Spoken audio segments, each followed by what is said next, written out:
Welcome to the Monday edition of Second City Sports. We're live in living color right here on Sports Zone Chicago, along with Miss Lakeena McGee, which is she. I am Sidney Brown. Hey, that's me. You can follow yours truly on the Twitter and the IG at SidKid80. Once again, it's SidKid80. That's SIDKID80. That's SIDKID80. You can follow Lakeena McGee on the Twitter and Lakeena McGee on the IG. Make sure you follow this, download that Sports Zone Chicago app wherever you get your apps. You want to know why? Because we said so. That's why. And also, so you can catch up on other live shows we have airing throughout the week. So if you happen to miss them, you can go back and watch them and listen to them at your own leisure. Make sure you download the Sports Zone Chicago app today. Speaking of Sports Zone Chicago, please follow us on all social media platforms on Facebook, Twitter, Instagram, and YouTube. Once again, please find Sports Zone Chicago on all social media platforms. And speaking of our podcast on Second City Sports, you can subscribe to our podcast by following War Media Podcast. That's WARR Media, PODCASTS. We are available on all podcast platforms, including that iHeartRadio app. And speaking of War Media, why don't you guys go and give them a follow on all social media platforms at WARR Media on Facebook, Twitter, Instagram, and YouTube. Once again, that's at War Media, WARR Media on Facebook, Twitter, Instagram, and YouTube. And thank you very much in advance for your support. Like, share, subscribe, and tell your friends. We are unapologetically fun, and we have very definite opinions. If you have any definite opinions during our 2-hour extravaganza we call a Sports Talk Radio Show, you can always hit us up in the comment section at Sports Zone Chicago's Facebook page or at Sports Zone Chicago on YouTube. Typing in questions or comments to the comment section, Lakeena will get them up on the screen for you. But if you decide to troll and or do something silly, I've given Lakeena full power to give you fools to be a Bye-bye. I love when she says that. But before we begin, we must remind you can also catch Sports Zone Chicago now available on Roku TV. That's right. So celebrate the squad and get with the program. Sports Zone Chicago is now available on Roku TV. If you already have a Roku television, just tap on that Sports World and download that Sports Zone Chicago app. If you don't have a Roku TV, that's okay. You definitely have some handheld devices laying around: iPhone, iPad, iTouch, your personal PC, or your Chromebook. Just go ahead and go to that Google Play Store, download that Roku TV app, and access Sports Zone Chicago through that avenue. So no more excuses. Celebrate with the squad and get with the program. Sports Zone Chicago is now on Roku TV, 24 hours a day, 7 days a week, 365 days a year, live and on demand. Anywhere, anytime you need it. And you know we will provide. Okay. It's just that. Oh, okay, yeah. It's not Landon said it. It's not. But you know what? Look, we got a busy show coming up. Of course, we got all the crazy stuff that happened both in the NBA and NHL playoffs. Sox get a much needed win. Yay! We're taking a 10-game losing streak. Woohoo! Cubs was a tough series, getting swept by the Marlins and other happenings in baseball over the weekend. Also, too, got a couple of big upsets in the NHL playoffs. We're going to have a new Stanley Cup champion. So much more to talk about. But first, we're going to talk about the NFL draft. The Bears, fill some holes, the much-needed holes, and also, too, get some guys that some people probably didn't have a lot on the radar. But, of course, we talked about Darnell Wright from Tennessee, that he was the first-round pick. They had about 9 other picks after that. So, Sid, what was sort of like the guy? Was there a guy that you thought that the Bears would pick that he didn't, he got picked up by somebody else, or they didn't pick him? Or was it, did you think that the Bears got enough to kind of fill in those holes? I think the Bears were trying to fill in some of those holes. A couple of my guys that the defensive end, I think it was Derek Hall from Auburn. I thought the Bears should have looked at him. It was another one out of Georgia Tech. They didn't select him. But just looking at this list from their remaining 9 picks up, I saw what they did. They tried to fill out their roster. I think that Tyreek Stevenson, the defensive back out of the University of Miami, with their second round pick, I think he's going to help the Bears in that secondary. Lakeena, we talked about it before. It wasn't the position of need, unlike the offensive and defensive lines, but just adding to that secondary should help the Bears out a lot. And also, too, in that 4th round, they picked up Rashawn Johnson, the backup running back to Bijan Robinson out of Texas. Of course, he's going to back up Khalil Herbert and Travis Ebner. Ebner's still on this roster for next year. So maybe you could do something with him. I'm referring to Mr. Johnson on special teams that they like. And also, too, with their 4th round pick from Philadelphia, they picked up wide receiver Tyler Scott out of Cincinnati. So they're basically with the Tyler Scott pick, they just filling out depth on their roster. Now, the 5th round pick I want to discuss with you, Lakeena, Noah Sewell, the linebacker out of Oregon. We talked about the Bears' linebacking core being set as far as their starters are concerned, with their 2 free agents in Jack Sanborn coming on last year. And this is added depth again. And I think Sewell could help out of the Bears in the linebacking core. Yeah, I mean, still, well, of course, his older brother plays for the Bears too. I think there's like 2 other guys that are in the league as well. So it's a very Mm-hmm. very talented family there. But I mean, look, they fill in the. I think he was about like 3rd team All Pac-12, I believe. So they got a nice little Mm-hmm. guy that's very very big, very athletic and such. But now, the Rashawn Johnson pick. I mean, I know some people wanted Bijan. Some people said that he's better than Bijan Robinson. I mean, it's it's sort of it kind of depends Mm-hmm. who you talk to. So like he had a couple of long kickoff returns, for a long. I think he had like 1 touchdown and such. The Tyree Stevenson won his injury from Miami. I mean, he was one of the few bright spots on that Miami squad this Mm-hmm. last season. So I'm looking forward to see like what he's gonna bring in and such. So again, that cornerback position that's kind of like the only sort of like one of the bigger holes for the Bears. Joining Jalen Johnson. I'm wondering like, okay, what does Eberflus have for him? Now, I'm already seeing some Bears fans. You know how some Bears fans are. They're like, "Oh, we're gonna go, win a division. We're gonna, compete for the division, and perhaps win it." I think I want to ask people to kind of slow down on this. I mean, look, Yeah. they didn't get an edge rusher. That was sort of like a thing. There were a couple of edge rushers. I know that there were a couple of guys said that you wanted, but they ended up going to different teams. We'll get to that in a second. But I feel like the Bears. Look, the Bears had a nice. They had a solid. They had a solid draft. I mean, look, they fill in holes, they fill in the needs. They still need an edge rusher, though. But could they pick somebody up from the free agency market? Sure, but I think people need to kind of just sort of slow down on them winning the division. Let's see how these guys look, in camp. And I think if you heard both Ian Cunningham, who's assistant to Brian Poles, and of course, and Matt Mm-hmm. Eberflus, they were with character. And I think and that's fine. I mean, look, character, does build winning teams. Sometimes it does work, sometimes it doesn't. So, like, we won't know for like another year or 2 if these guys are going to be a good fit. So we'll see what happens. You're listening to Second City Sports, the Monday edition, the first one for the month of May, right here on Sports Zone Chicago. We're live in every color. I'm Sid, that's Lakeena, as we're talking NFL draft in the 2023 selections for your Chicago Bears. Lakeena, let's focus in on you mentioned the Bears did not select a defensive pass rusher, but they did select a couple of defensive tackles with their second round pick of the trade from the Baltimore Ravens, number 53 overall. They selected Gervon Dexter, senior out of Florida, the defensive tackle. In the 7th round, they selected Travis Bell from Kennesaw State.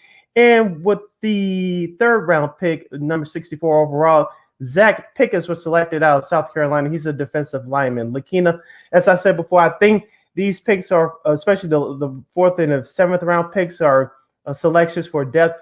But I want to see how Gervon Dexter Sr.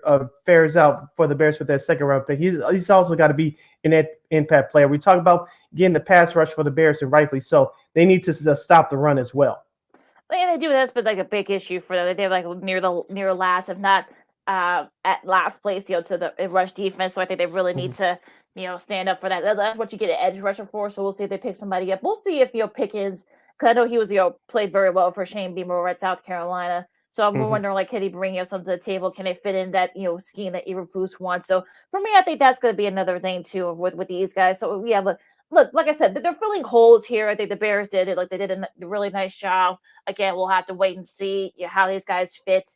And look, I think it's all going to sort of be twofold. I mean, look, we talked about with our buddy Herb Howard from the Bigs. I mean, Jalen Carter, I know that, look, they got Darnell Wright, who I think they wanted Paris Johnson too, but Arizona ended up getting him. But, look, hopefully Wright has a great career. Hopefully, Wright goes to a couple of Pro Bowls and such. But I'm already, we'll get to Philly in a second. But I feel like this is sort of like maybe one of those picks where you're going to, like, okay, maybe.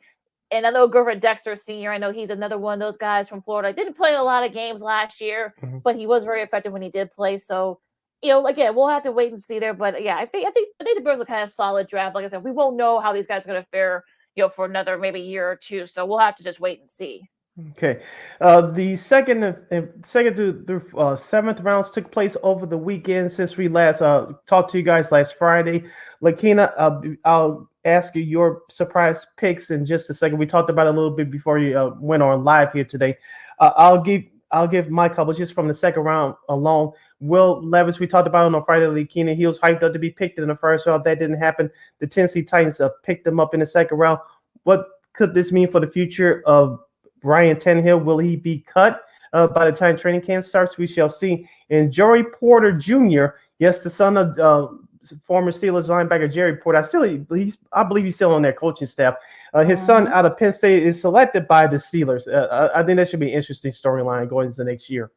Well, yeah, I think that was a really sweet story. I know that they had a nice little moment there. I mean, like I said, he didn't play a lot, when he was at Penn State. That's probably why some people probably thought he was going to be a late first round. He ended up going early in the second round. But still, a great story nonetheless. I mean, the first Super Bowl that that they won, they had a little blur picture with Joey Porter and senior and junior. So that was a really cool moment there. But probably one of the better moments, I know this has been been talked about all over the place, was Dallas. Now, if you guys did not see this, I know it's been everywhere on social media. I know wherever you guys been, but Deuce Vaughn, who is the running back from K-State, his father Chris is an assistant in scouting at with the Cowboys. I think he's been there for about 11 years now, over a decade. A really sweet moment with him. Of course, Cowboys owner Jerry Jones, of course, head coach Mike McCarthy, all the the personnel there. He was able to turn his son's pick in.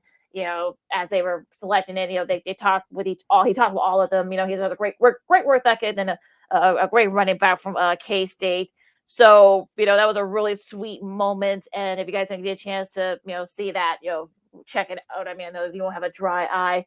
But yeah, I think the Cowboys themselves had a pretty solid draft. I mean, they got Mozzie Smith from Michigan, also too, staying in Michigan, they're tight end, Luke Shoemaker. They got DeMarvion Overshawn from Texas. I mean, I think also too, like I said, Deuce Vaughn could be like that guy that could be an extra guy, like going up picks. So I think Dallas had a solid draft.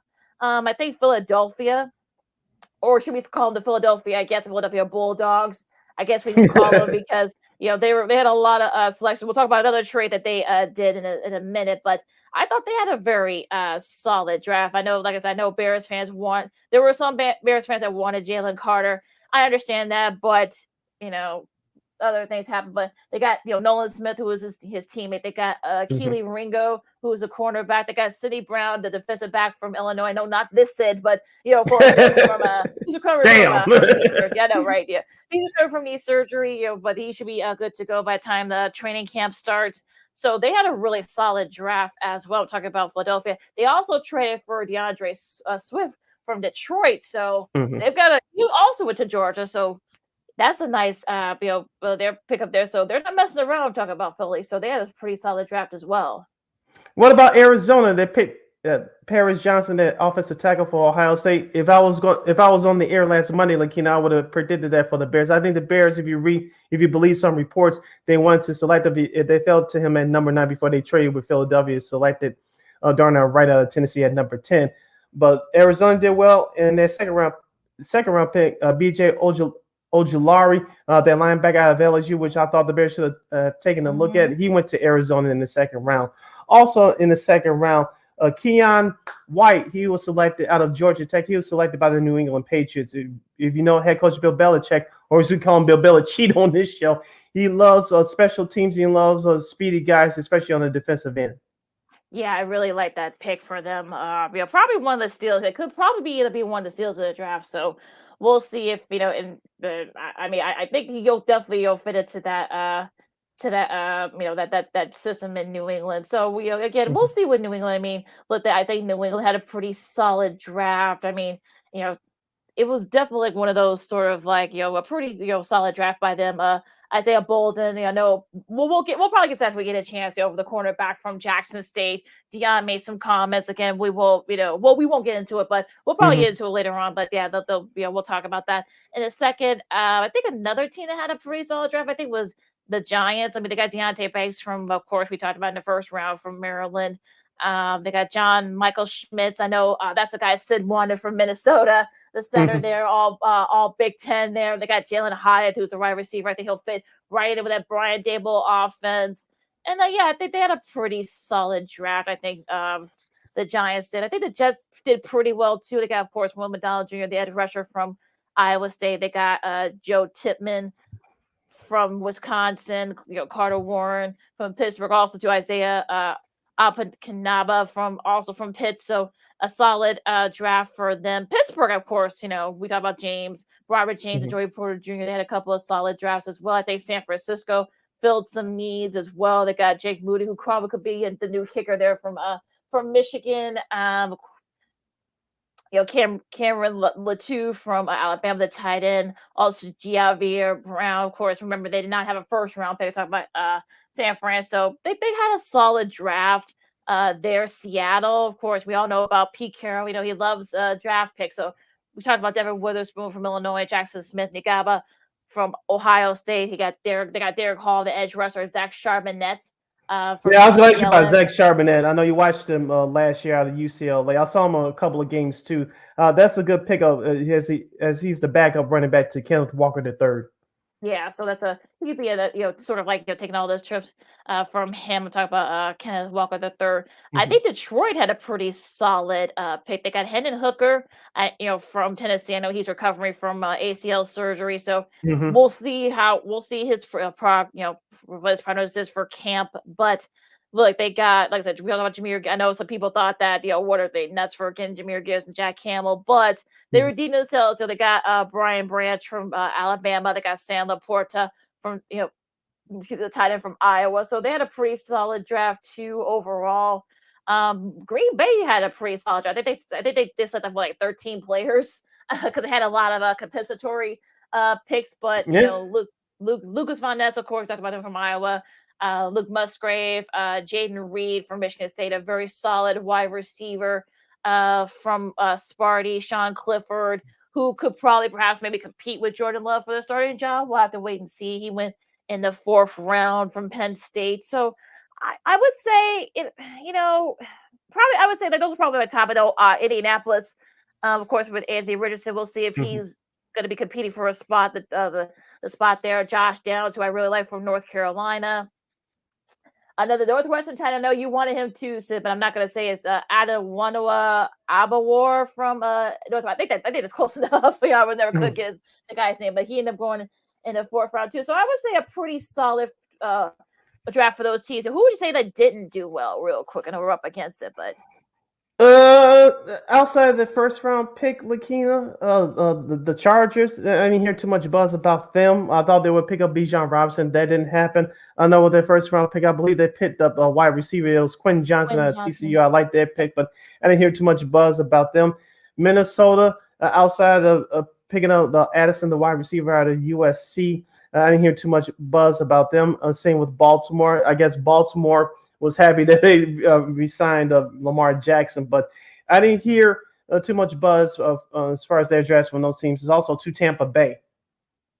Yeah, well, Tampa. I don't know if they're rebuilding, but they had a pretty solid draft. They got Kalijah Cansey from Pittsburgh. They got Cody Mauch, who's the guard, the offensive guard from North Dakota State. They got an edge rusher in Yaya Diaby. So I think they're kind of like trying to build up, I guess.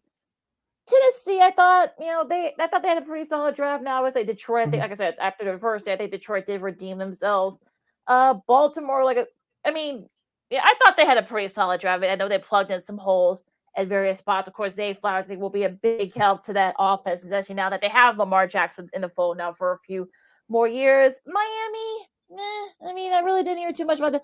They only had 5 picks, so that really didn't help their cause. But I didn't think they had an okay draft, not a great draft. I know about the Chargers too. I know other than Johnson and Tuapatu, the linebacker from USC, you really didn't hear too much about. They were kind of like, they got Max Duda with their last pick, but yeah, I'm sure he's probably gonna be holding the clipboard for that. I think that's right about it. I thought Vegas did okay too with their draft.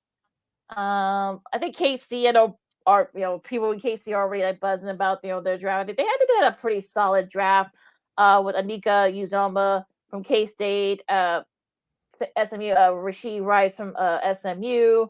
They got a couple other guys for on the defensive side, so I think they could always use that help. But yeah, I think everyone did okay. I think most teams filled the needs that they needed.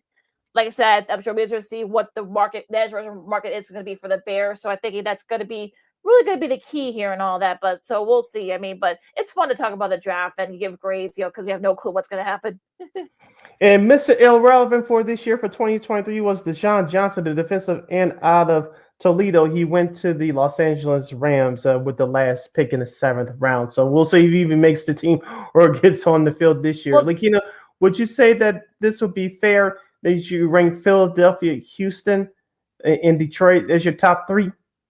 I would say Philly, Houston. I think there was another team I gotta look through. I think Seattle. had a really solid draft. So I think those are my top 3. Yeah, so my top 3 in Philadelphia, Houston, and distant third, Detroit. Okay. All right. So like I said, we'll see. Look, you're going back to Deshaun, Jackson for a second from Toledo. Johnson, I should say, from Toledo. I think, look, the last 10, players that have been Mr. Irrelevant, all play at least one game. So, and we all look what happened to Brock Purdy last year. So we'll see. I mean, look, we'll see what happens with him. But yeah, it should be interesting to see if he makes the roster this year. Actually, I'll take a really quick break. Some NBA comment, or we're going to do baseball. What do you want to do? Baseball. All right, we'll do baseball. Sox get a much-needed win to snap their losing streak. Cubs lose a tough series in Miami against the Marlins. And, some interesting things happening in baseball, too, and a whole lot more, including an MVP, probably coming back sooner than expected. Lakeena McGee, Sidney Brown coming up next in Second City Sports on Sports on Chicago. Baseball talk coming up right after this. This year, my mom got me the perfect bag for back to school. These colorful binders help me stay organized. These headphones are just what I need for studying. These new sneakers are just what I need for the new year. This jacket is a real must-have. My parents got me the skateboard I wanted. It's pretty cool. These scissors really come in handy in art class. These colored pencils, too. These new socks, they can be a real lifesaver.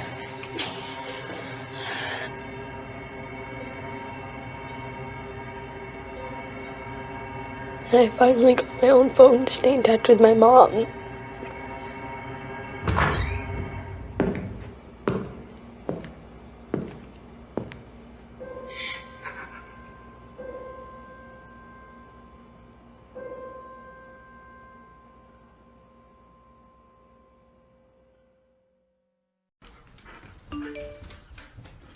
Trisha's having a sleepover tonight. Can I go?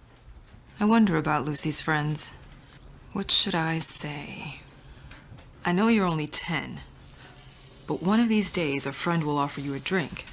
And alcohol at your age can lead to so many things. None of them good. So can I go to the sleepover? Lucy, I want you to promise me I something. finished my homework. Bigger promise. If there's any drinking, I want you to say, "No thanks, not my thing." Mom. I promise you. Your real friends won't care. Deal? Sure. Really? I promise, Mom. They really do hear you. Did you pack your toothbrush? For tips on how to start the talk, visit underagedrinking.samhsa.gov, a public service message from the Substance Abuse and Mental Health Services Administration.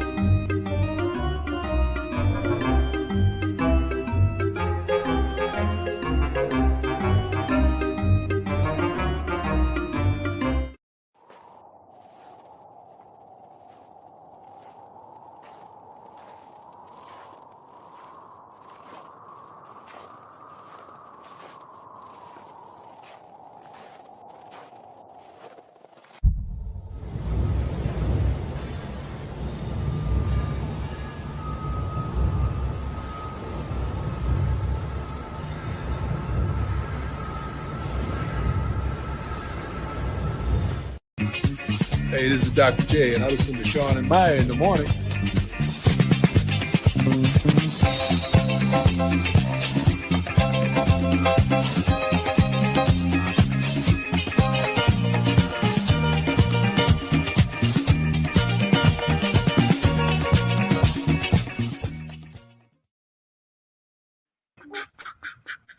Sorry.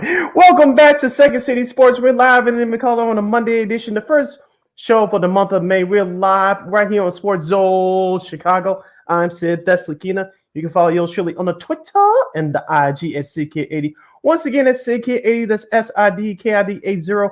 SIDKID80. You can follow me at Keena McGee on the Twitter and at Keena McGee on the IG. We have less than 80 minutes or so left of this extravaganza we call a Sports Talk Radio Show. If you have any questions or comments for us, you can always hit us up in the comment section at Sports Zone Chicago's Facebook page or at Sports Zone Chicago on YouTube. Type in your questions or comments in the comment section. Lakeena will get them up on the screen for you. All right, Sid. I know you're in a little bit of a better mood this morning because the Sox, snapped their, 10-game losing streak. Yay! Finally. After Lancelin almost had no hitter, but then ended up losing the game. The Sox did to the Rays. They do salvage the series in a pretty dramatic way, coming back from 9-5 down to score 7 in the ninth to beat the Rays and salvage that series and snap their 10-game losing streak. Look, I think for me, yes, this was a win that this team desperately needed with everything that's gone on and such. Do I think they could start off like a 5, 6, or 7 game winning streak? I mean, sure, but they haven't given me. I know Tim Anderson is supposed to come back tomorrow, but I don't see it happening. But I think they benefit from two things. One, this is going to be the only trip the Rays are going to have this year here in Chicago, so I figured that let's try to get the game in, even though it's been raining. It was raining on and off, kind of like the same as doing here the last few days actually. And then also too, I think the Rays didn't have a couple of their top relievers, so they weren't available. So I think that played a little bit of a part as well. That's probably the one thing that got exposed a little bit in this series was because their bullpen as such. We'll get to that in a second, but I just feel like the Sox benefited from like a whole lot of things, and good for them. They ended up taking advantage of it. Good for you. Good for y'all, White Sox. Good for y'all.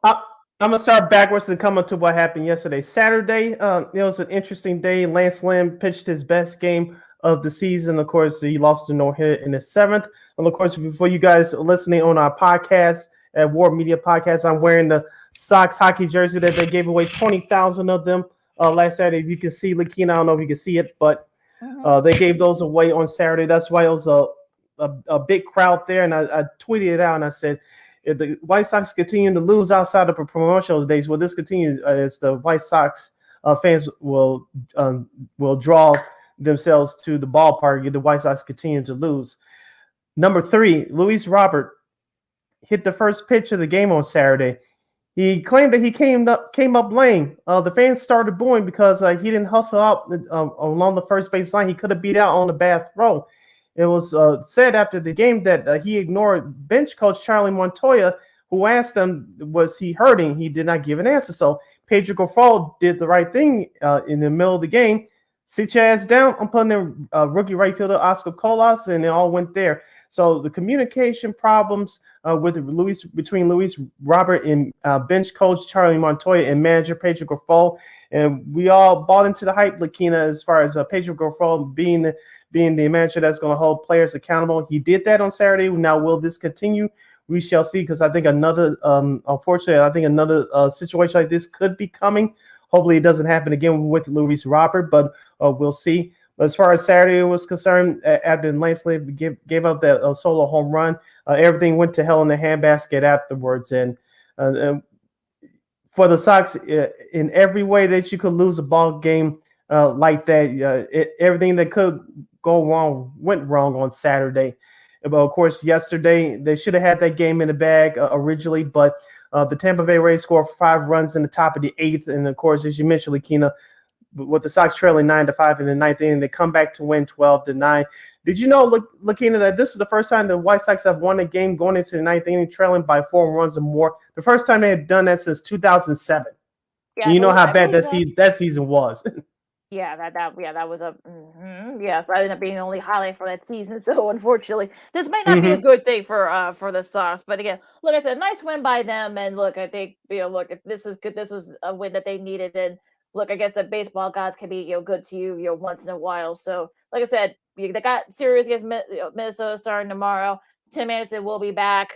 We'll see if they can put together a little bit of a run here. I still think they can't do it, but prove me wrong, White Sox. So we'll see what happens with that. Now I'm going to ask you about Luis Robert. How did you think that pitching could handle that situation? I think that whole thing I think was just a little bit silly. I think, look, he would have been better off just pretending he got hurt. His hamstring was bothering him and whatnot. That's why he didn't want to, hot dog it or whatever. I think he would have been out anyway. So I'm not going to make a big, federal case out of it. So, I want to, I want to move off from that because I'm like, look, I think he's frustrated as long as everyone else on that team. So, it is what it is with that. Now going to the north side against the Cubs, as listed Second City Sports on Sports Zone Chicago. Lakeena McGee, Cindy Brown with you.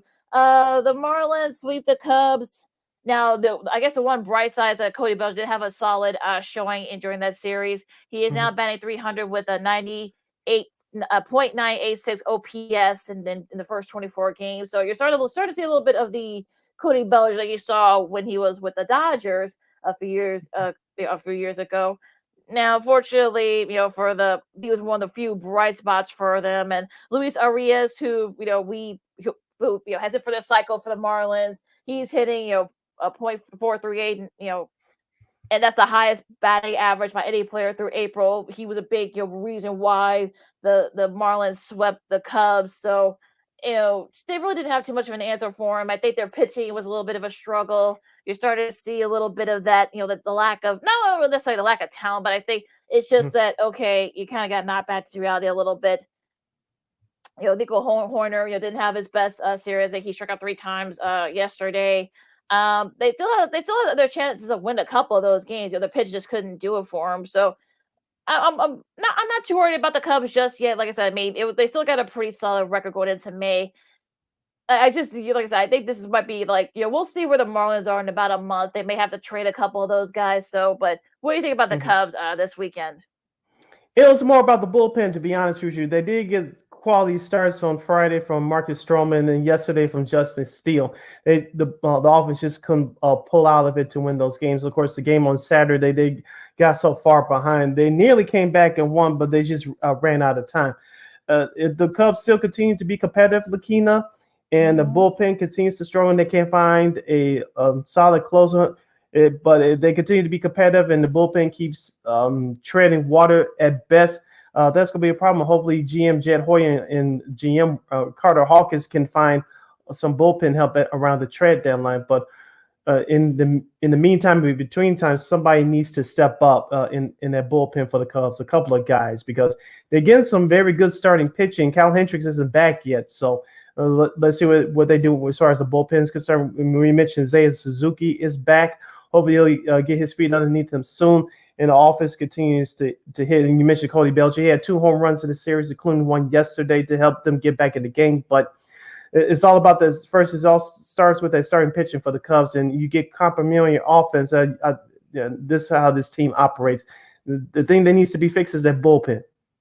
Yeah, I think that's been one of the reasons why they lost a couple. Well, the last 2, the first one was just the 7-4 loss on Friday. I think it just really didn't have it on Friday. So like I said, I think the back end of that rotation, I know Killian did not have his best start on Friday. That's kind of what led to that 7-4 win for the Marlins. So like I said, I think once Hendricks is back, I think he's supposed to come back within the last couple of weeks. We'll see where he's at, by then. Hopefully, get a couple of games and maybe a couple of rehab starts in down in AAA. Maybe we can see a little bit of that. They can kind of salvage some of that for that pitching. But yeah, that middle relief, I think I'm a little bit worried about because I kind of feel like this is sort of like they need to kind of figure that out and such. So I think, well, considering where the Cubs are, they're still 14 and 13. So that would be, interesting, but we'll see what happens with that. So I'm kind of like I'm not like freaking out about the Cubs. They're still 14 and 13. Consider like where people thought they would be, this season so far. I think they're kind of ahead of schedule. So we'll see if they can win and if they can respond to that. So what caught your eye in baseball this weekend? Well, a couple things. Aaron Judge is now injured as the Texas Rangers, who lost Jacob deGrom on Friday, who's also injured now on the 15-day injury list for the Rangers. The Rangers smashed the New York Yankees to sweep them in 3 straight games. And the Mexico series saw the San Diego Padres sweep the 2-game series over the San Francisco Giants. Yeah, I think weren't there a lot of runs scored in that Friday game. I think there was the Saturday game, yes. That Saturday game, that 10 home run count. I think they're like 3 pairs of back-to-back home runs in those first few innings. So the folks that are in Mexico City got a little bit of a show there. The Padres, they're kind of back in the chase. So that's going to be interesting. We'll see in the NL West, but just want to say about again Drew Maggi. Of course, he had his first RBI, so I think that was he had a single and a double. He went 2 for 2 in that series against the Nationals. So I'm kind of like liking this story a lot. We'll see if we see more of him. I think this is going to be like one of those stories. Like hopefully this will show folks that they ended up. I think they ended up losing the series. I think the Pirates ended up losing that series to the Nationals, I believe, and that's who the Cubs play next. So. That should be an interesting series too. Nonetheless, we'll get to that in a second. But I mean, the whole thing with the Yankees. I mean, being outscored. They were outscored. I think they were outscored like 24-3 or 24-7 or something like that in that weekend series against the Rangers that they were swept. So and now Judge is hurt. We'll see how long he's going to be gone. So they can't afford to lose him. Now on the flip side for Philly, Bryce Harper will be back this week after winning 2 out of 3 against the Astros, and also too, I think they've won like 7 of their last last 9 games. So after a little bit of a slow start, so now they're starting to kind of pick it up a little bit. Of course, now you got Bryce Harper's going to be back. Sooner than expected. I know Eduardo Escobar has been like one of the guys that kind of like led the charge there. So I'm looking forward to see this. Like I said, this is going to be interesting with the Phillies because I feel like the Phillies could be not Escobar, but I'm talking about that great series. But it's going to be interesting to see what it's good with the Phillies, especially because I feel like they're starting to heat up a little bit. Yeah, they're taking advantage right now. The Mets are down. I know they're playing right now against the Braves, and they're trailing 6-1 in the makeup game from yesterday. But the Mets are struggling right now. No, Max Scherzer, he's supposed to be coming off their suspension list tomorrow, I believe, to make his start, if I'm not mistaken. So the Mets are struggling right now. The Braves are hot. The surprising Marlins are up there. We just talked about what they did against the Cubs over the weekend. So Philadelphia is making their move. So this NL East is going to be surprisingly more competitive than what people think. So Philadelphia has it on the roll right now. Let's see if they can keep it going.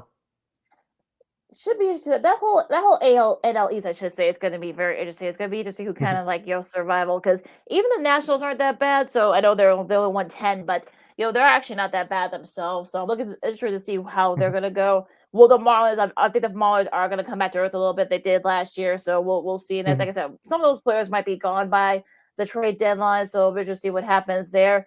Arizona's still hanging on, but the Dodgers. Look at the Dodgers; they've won 3 in a row.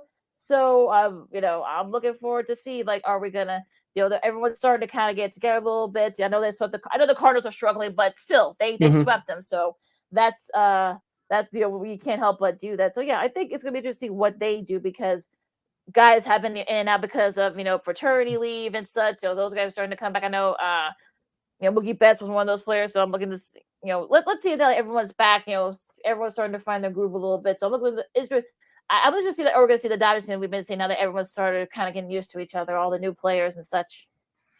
Back to the American League, Lakeena. Your Seattle Mariners avoided a sweep yesterday north of the border in Toronto.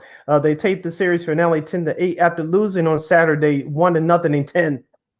Yeah, that was a tough loss for them, and that 1-0 loss. But yeah, I'm glad they were able to salvage a win. So I didn't want to see a sweep, so I'm glad for that. Toronto's starting to get together a little bit. Minnesota, they crushed Kansas City next. I know they lost to I know they beat Kansas City, but even still, I mean, I think still you can't help who you're playing, because you're going to be playing some not so good teams in this. So it is what it is. Now Oakland, I know they got approved for the new stadium for Vegas.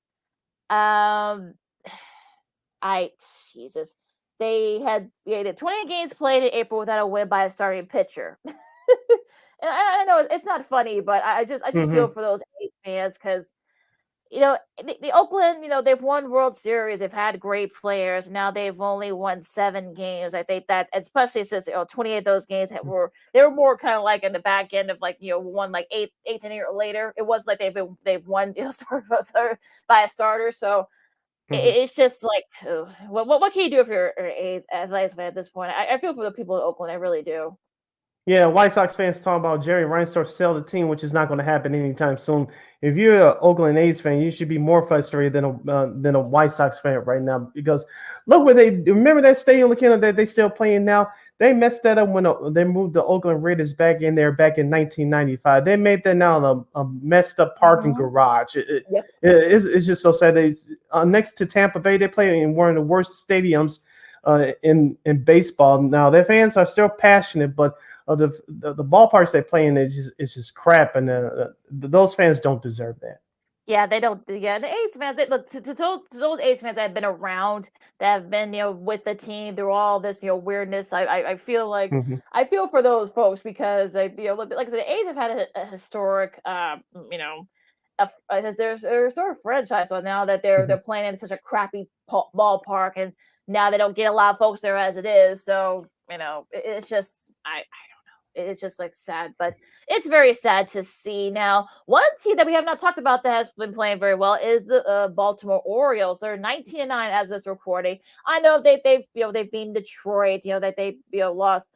They beat Detroit. I think it was a strange series, because it was a doubleheader. Then they got to postpone, and then they had to do another doubleheader, and now they won 3 out of 4 against Detroit, but still they've been pretty much on a roll lately. So I like what Baltimore looked like. The Baltimore was right there to the last couple months of the season last year. So I don't think people should be surprised at where Baltimore is at right now. Yeah, they had the offense led by Adley Rutschman and Cedric Mullins who anchors the top of that lineup. So you're going to get some hitting from those guys. But I want to see what their pitching does. They're starting pitching in their bullpen, because especially their starting pitching, it was kind of shaky at best last year. I want to see if their starting pitching improves, because you have the offense can get it back up from your starting rotation. That's another thing too. Yeah, that was the weakness last year too, was their pitching. So hopefully they can figure that out as well. Is that all? Is there anything else that caught your eye? The Brewers, who lead the NL Central, they take 2 out of 3 from Shohei Ohtani, Mike Trout, and the Anaheim Angels over the weekend in American Family Field. American Family Insurance. Okay, sorry about that. I'll just stick in my head every time. But yeah, I mean, look. I think, like I said, Milwaukee, I think they're starting to kind of get going a little bit. We'll see how Pittsburgh. I don't think Pittsburgh. Now that we're in May, I know they're 20-9 right now. They're just behind the Rays for the best record in baseball, but I just don't think they're gonna be. I know they won 2 out of 3 from the Dodgers, but they're starting to kind of find their groove a little bit. So I just don't think that they're going to be up there. I mean, they might be competing for a wild card spot, but I just don't see them getting in that division. I think the Brewers are sort of kind of get going, so we'll see what happens with that. Now, going into the schedule for this week, get my schedule up here. I know that they're doing a doubleheader with the Braves and the Mets. One of those games on MLB Network right now is between the Mets are up 1-0. Of course, they're going to have the game right after that.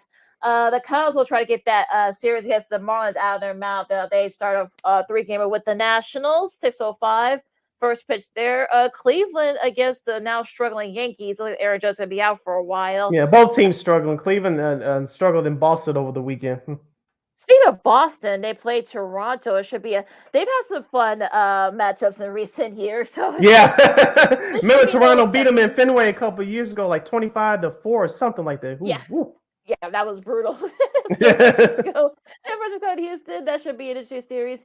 And Cincinnati and San Diego and Philadelphia and the Dodgers. So that should be a fun series. Yeah, so that's your schedule for Monday. For some stories are just some series are just finishing up, and the other series are just starting. Yeah, the other series will be starting this week. Tomorrow, of course, we'll have the Minnesota Twins traveling to Chicago to take on the White Sox. You'll have the Atlanta Braves going to Miami to take on the Marlins in the NL East battle. Interleague series will have the New York Mets after today's doubleheader with the Braves. They'll travel to Detroit to face the Tigers. Speaking of quote-unquote World Series preview this year, I doubt it, but record-wise, you'll have Pittsburgh at Tampa Bay. That should be an interesting one. Yeah, it should be a fun series still. And then you have Baltimore at Kansas City and Anaheim at St. Louis. And Diamondbacks and the Rangers and the other interleague series, Seattle at Oakland, Milwaukee at Colorado, and then, of course, Cincinnati and San Diego. So those are the rest of the series that will start tomorrow for this week. So there'll be some fun series coming up. Like I said, I don't know about the Pirates and the Rays being I know that those two have the best records right now, but I just don't see it being the whole World Series preview. But I don't see it either. Yeah, well, but look, there's still a lot of baseball to be played. We're only about a little over a month in, and we're now in May, so a lot can happen in May. So we'll see if these teams are, going to be up there. But still, should be a fun series nonetheless. Hour number 1 in the books. Hour number 2 coming up. We've got basketball, of course, a big, performance, a historic performance, I should say, from Steph Curry. Also, to another historic performance from Jimmy Butler in a bum ankle as the Heat steal Game 1 against the Knicks. And a couple other series to, as we say, the Suns are going to have to shoot better in general. And some big upsets in the NHL playoffs. So we're going to have a new Stanley Cup champion. We'll talk about that. And also to an old school TV Monday. Looking forward to that one. So a lot to do still in hour number 2, Second City Sports on Sports Soul Chicago. We got basketball talk coming up right after this. No, I don't know though. I'm scared.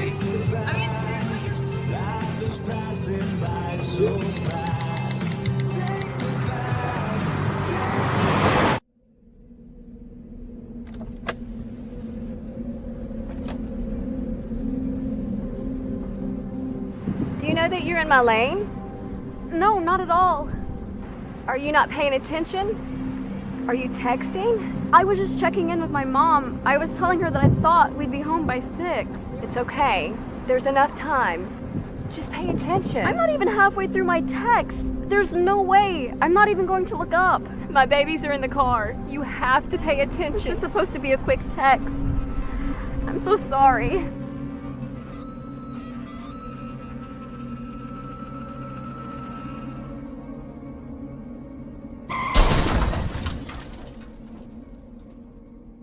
Hi, I'm Tom Brady, the director of DODEA. September is National Suicide Prevention and Awareness Month.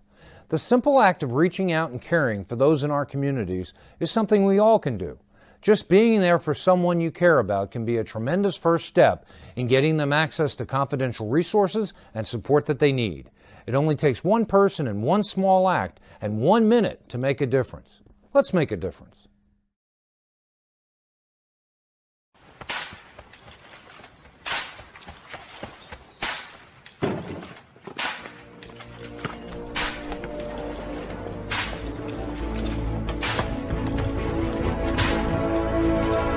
Move it!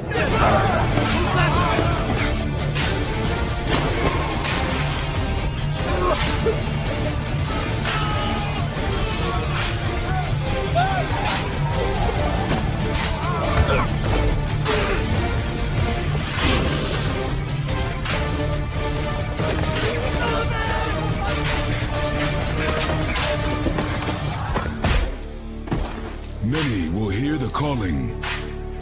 Few will earn the title. United States Marine.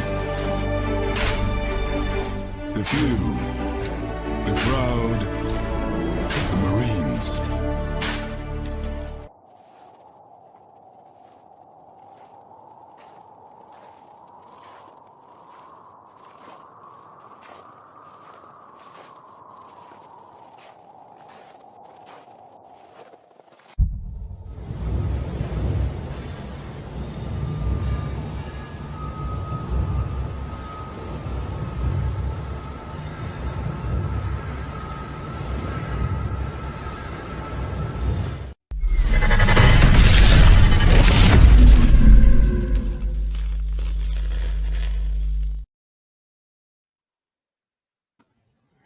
Welcome back to hour number 2 of Second City Sports, the Monday edition, the first show for the month of May. We're live in living color right here on Sports Zone Chicago, along with Miss Lakeena McGee, which is she. I am City Brownhead. That's me.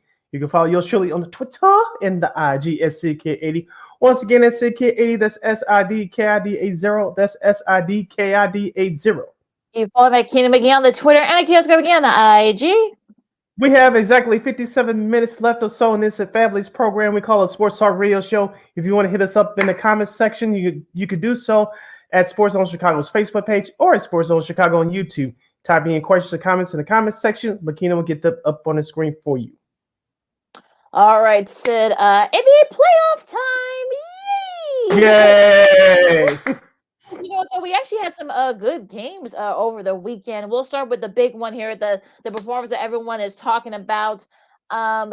As the Warriors, with their experience, take Game 7 against Sacramento, 120-100. Steph had a 50-piece, a 50-point, which is I think that's the highest by a Game 7 by any player in a Game 7 in playoff history. And Kelvin Looney suddenly looked like Dennis Rodman. I think that's like everybody, because he had some big rebounds in that third quarter that kind of sealed the deal for the Warriors. He had 21 rebounds. No, I'm not making that up. He had 21 rebounds in addition to 11 points. Of course, Klay Thompson kicked in with 16. Just a really great, like, this is where, like I said, the experience is sort of like what was too much for the Canes in the end. So you saw what happened. So what do you think? Because just the fact that, and look, we want to say age. I think he'll be 36 in October. I'm talking about Steph. He doesn't look it. Well, he's not shooting like it either, right? I mean, or something. But yeah, I mean, the fact that he's still doing this at his age. I mean, he's the second player at 35 or older to score 200 points in a playoff series, or more than 200 points at least. And since MJ did it back in '98 in both the conference finals and the NBA finals, he just did this in the first round. So I can only see what's going to happen. We'll get to the Warriors-Lakers series in a second. But what do you think about the Steph's performance? It was a historic performance. He turned on the Jets, especially in that second half, where the Warriors sensed to kill. Sacramento just didn't have enough scoring to combat Steph Curry. They couldn't stop him in the paint. They couldn't stop him from shooting. And Steph just got on one of those rolls. Unfortunately, that happens. It was a tight first half. Sacramento, they had to lead a few times. I think they had to lead at halftime by a couple of points, but the Warriors came out more focused out of their locker room. They locked down defensively. Sabonis had 22 points for the whole game. He was only 2 of 6 from the free throw line. That's not going to get it done. Although he should have been more aggressive. Klay Thompson, as you mentioned, had some big baskets. Him and Andrew Wiggins both combined for 35 points. I thought that was huge. You mentioned Kevon Looney. Outside of Game 6, those last 2 games in Sacramento, the Warriors dominated the Kings inside, especially defensively.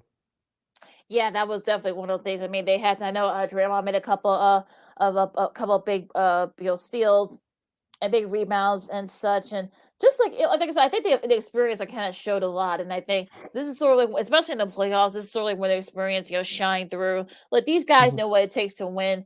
I don't think we know the Kings aren't there yet. We'll see if they'll be back next season. I think the ceiling is high. Hopefully, this wasn't just a flash in the pan for them, but I know that De'Aaron Fox, another finger, had to have been bothering him. He only scored 16 points. He was like 3 for 10 from 3.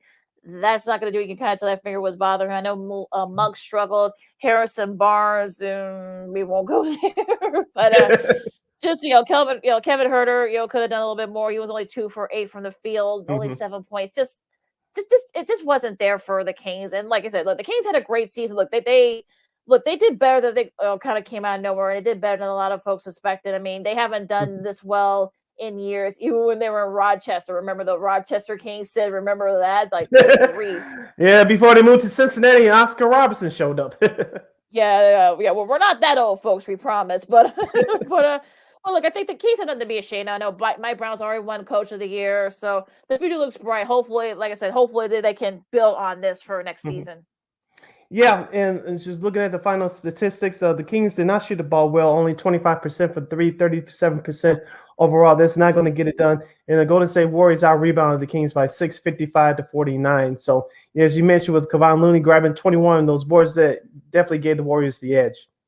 Definitely 21 boards. That's like what Rodman did a lot during his playoff time. So yeah, nice move for the Warriors. They play the Lakers. We'll get to that series preview. We'll get to their clinching game in a second.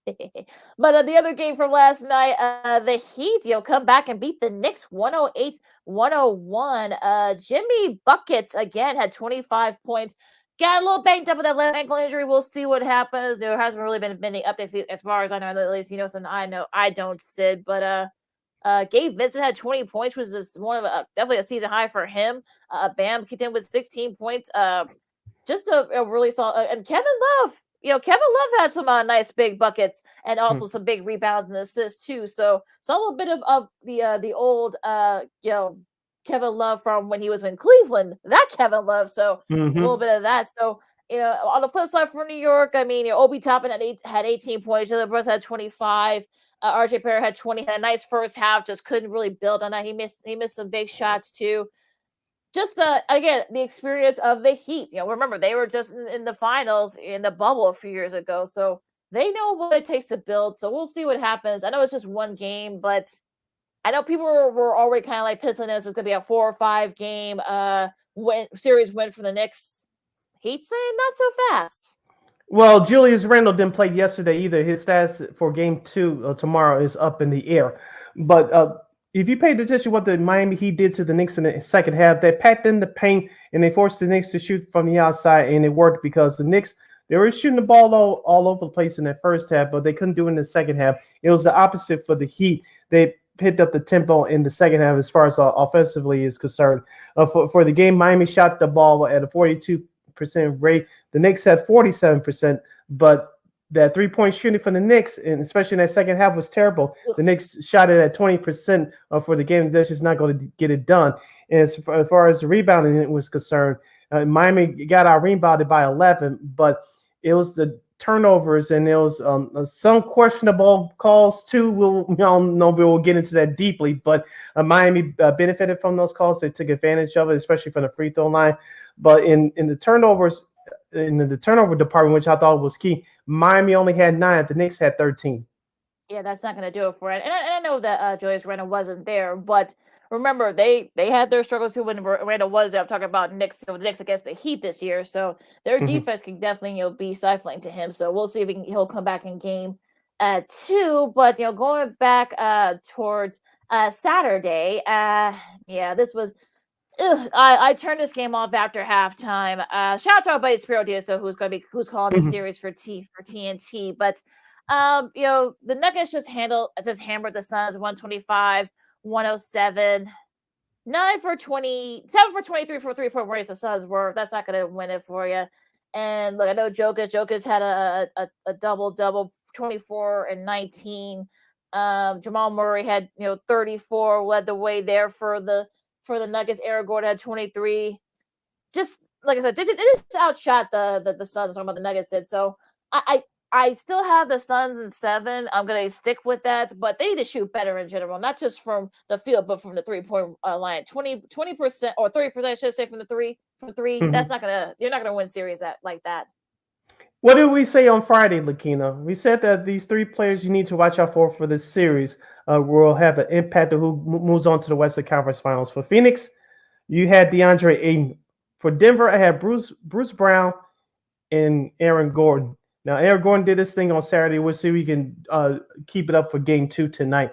For Phoenix, as you mentioned, they need to shoot the ball better, and they need someone to help out Kevin Durant and Devin Booker. Like you said, you can't have Kevin Durant bail you out in every tough situation because I know he welcomes that challenge, but one person will get tired of carrying the load, and fatigue will play a factor. You do not want that to happen, especially to a superstar like Kevin Durant. So it's going to be a complete team effort tonight for Phoenix if they want to steal game 2. Like you said, DeAndre Ayton most show up and show out. We'll see what Chris Paul can give you, and Devin Booker. I expect him to score another 25 or so more points tonight. And shoot better from the 3-point range. I know that he misses only 3-point attempts, but I know he can shoot the 3. Guys like Cam Payne, he needs to step up. I know Aiden needs to step up too. Like I said, we're starting to see like a little bit more depth. I know a lot of these guys played garbage minutes because the game was already a blowout, but guys like Tony Craig and Cam Payne, I mean, those guys really need to step up and help out. Look, KD's not young anymore, so I think I know he welcomes being able to shoot and carry the team, but he just doesn't have the the health anymore. He's getting older. Plus, he's still recovering from an injury. So I'm kind of like at that point where I'm kind of like, look, someone needs to step up and help out both him and Booker. So we'll see what happens. They play tonight, so we'll see. You're listening to Second City Sports on Sports Zone Chicago. Sid Lakeena here with you, hanging out on a Monday afternoon. This is our first show for the month of May as we talk NBA playoffs. Lakeena, we'll get into the preview of this other Western Conference series coming up in a bit. But the Los Angeles Lakers last Friday, they defeated the Memphis Grizzlies, eliminated them in 6 games, 125-85. Lakeena, the Grizzlies had a good season, but it was marred by the John Morant off the field foolishness, Dylan Brooks talking trash. And I know that we all thought that the Memphis Grizzlies were an upcoming team in the NBA. They still may be, but they need an attitude check. They didn't show up on Friday. I heard some people comment this morning about them laughing on the bench, even though they were getting their butts handed in on Friday. It's just the image-wise, it's just a bad look for the Memphis Grizzlies. On the flip side for the Lakers, D'Angelo Russell, as I said on Friday, he needed to step up and help out LeBron and Anthony Davis. D'Angelo Russell had a team high, 31 points for LA. Yeah, and I think that was, if you saw LeBron's tweet after, I think it was on Saturday, I think you could tell he was holding that. He held that tweet in the drafts for a little bit. So that was go back to his Twitter account. You'll see what I'm talking about. You don't say. But, yeah, but when you hear all the comments that the Josh saying, "Oh, I'm fine in the West." You got Desmond Bain saying, "Hey, we're going to Game 7." And Dylan Brooks, some of the stuff he said, he didn't even talk to the media afterwards. He left. So people show you who they are when the chips are down. Yep. So it's hard to believe this is like this is like the largest series clinching game win by a LeBron James led team. Which is crazy. I think the previous was the 35-point win over the Raptors in the 2018 Eastern Conference semis. Just I'm just like, wow, it was a laugher by midway through the third quarter. You thought, okay, yeah, this is it. Well, hey, Dylan Brooks, you got your 40 piece. I mean, you lost by 40. But you got your 40 piece. It's easy to patch your stats when the game is already in hand. Well, yeah, 31 points was, I think, it's a season high for D'Angelo Russell. So made some big shots. He'll hit some big threes. LeBron really didn't do, I don't want to say he didn't do too much, but he had 22 points. But he didn't really have to do too much, I think, because he got some nice showing for Russell. Austin Reeves had a solid game, too. He had 11 points. So just a really solid win in the book. LeBron and AD didn't even play in the fourth. So it just shows you how how they knew the game was already in hand there. But look, like I said, I think the Lakers, just showed that the Memphis Grizzlies are not ready. They're not ready for prime time. I don't know if it's because they need a change in coaching. Not to say that, Taylor Hawkins doesn't do a great job, but I just think that they need a veteran coach to sort of reel those guys in and say, hey, look, you guys are not there yet. You're an up and comer. But look, I think LeBron just showed y'all that y'all not ready for the big leagues yet. Yeah, and that's what that series was all about for the Los Angeles Lakers and the Memphis Grizzlies. Now, for the Los Angeles Lakers, their role players need to step up. Like I said, you don't want to have LeBron James carrying you, because we'll get into this preview of this series now, as the Lakers will face the Golden State Warriors. I believe that series starts tomorrow night, Lakeena, if I'm not mistaken. Yeah. Okay, so the Lakers will go to Golden State to take on the Warriors tomorrow night for Game 1 of that Western Conference semifinal series. Lakeena, I think this series will come down to defensive rebounding in secondary scoring. Anthony Davis, we saw what he could do in the wins that the Lakers had in that series against Memphis. In the losses, he disappeared. He needs to be more consistent, especially against a better front line than Kevon Looney, Draymond Green, and those guys for the Golden State Warriors. Anthony Davis must show up and show out. And for the other guys like Dennis Schroeder, Austin Reeves, D'Angelo Russell, keep that momentum going. That's what got you by the Memphis Grizzlies series. And you don't want to let LeBron James carry you, because if you do, you're in trouble. That means the other guys are not stepping in, stepping up.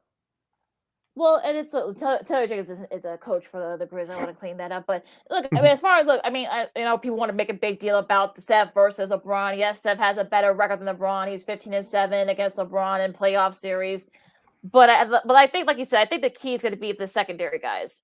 After the top 3 guys, after Steph and Clay, and then of course AD and LeBron, who's going to step up? Will it be the Austin Reeves and Rory Nakamura? Will it be Draymond? Kevon Looney?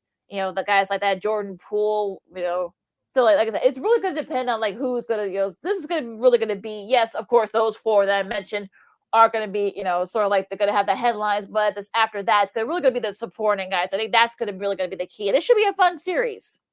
Yeah, it should be a fun series. So on the flip side for Golden State, I'm looking at not just Kevon Looney, but I'm really looking at Andrew Wiggins. Let's see what he does. in the spot now, because he had his moments, especially yesterday as the Warriors closed out the Sacramento Kings on the road in Game 7. I'm looking for Andrew Wiggins. Hopefully he can average more than 15 points a game coming off the bench. I think that's going to be key for Golden State. And also, too, what about Gary Payton II? Can he bring that defensive intensity off the bench like he did last year on the way with the Warriors on their way to the title?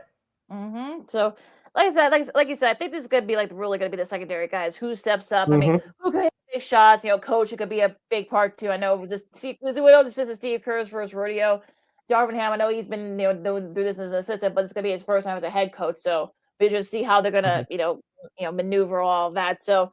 And like I said, it's going to be very interesting. Look, these two teams have a lot of history, playing together, playing against each other this year in the regular season. So I don't expect it to be any different in the playoffs. So yeah, this should be a very interesting series, a very fun series, an entertaining series.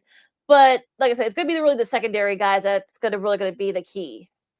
Yeah, and also too, what's going to be key in this series is rebounding and 3-point shooting. Now, the Lakers do not have the great shooters on their roster, even though they have a better roster around LeBron. But I think it's going to come down to those two factors: the 3-point shooting and rebounding.